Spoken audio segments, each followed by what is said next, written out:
నవ్వుతూ మాట్లాడిన వాళ్ళందరూ నా వాళ్ళని పొంగిపోకు.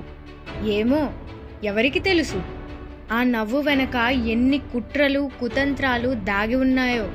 టైం మనది కానప్పుడు మనల్ని చూసి ప్రతి కుక్క మొరుగుతుంది.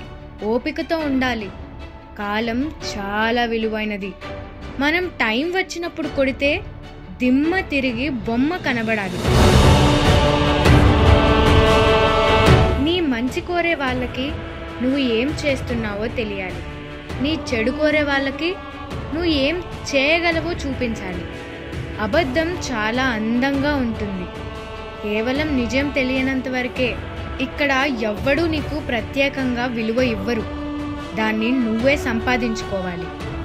పద్ధతితో పదవుగా బ్రతికేవాడిని 10 మందిలోకి లాగి వీడు పరువు తీయాలని చూసే జనాలు కూడా ఉన్నారు ఈ లోకంలో.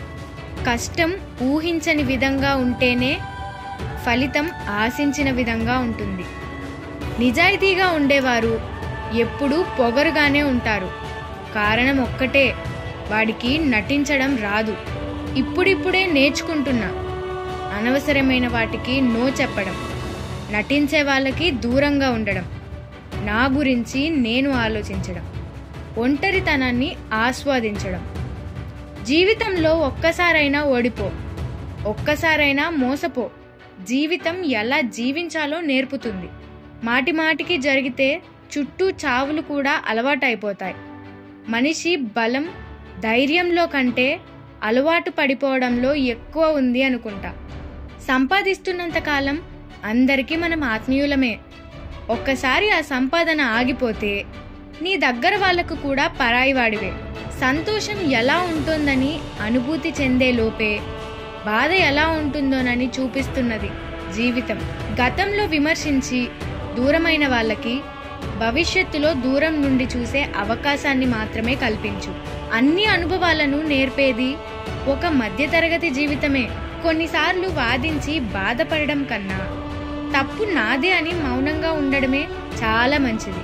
రాను రాను అమ్మాయిల మీద ఉన్న కాస్త నమ్మకం కూడా వెళ్ళిపోతుంది మావా. ప్రతి చోట ఆలోచించడం ఎంత అవసరమో ప్రతి చోట నేర్చుకోవడం కూడా అంతే అవసరం. మనిషిని బ్రతికి ఉండగానే చంపేసే 2 బలమైన ఆయుధాలు, 1 అనుమానం, 2 అవమానం. మనిషి పరిచయం చేసుకోవడంలో గొప్పతనం ఏమీ లేదు. వాళ్ళ మనసుని అర్థం చేసుకోవడంలోనే మన గొప్పతనం ఉంది. ఒంటరితనం అంటే మనతో ఎవరూ లేకపోవడం కాదు.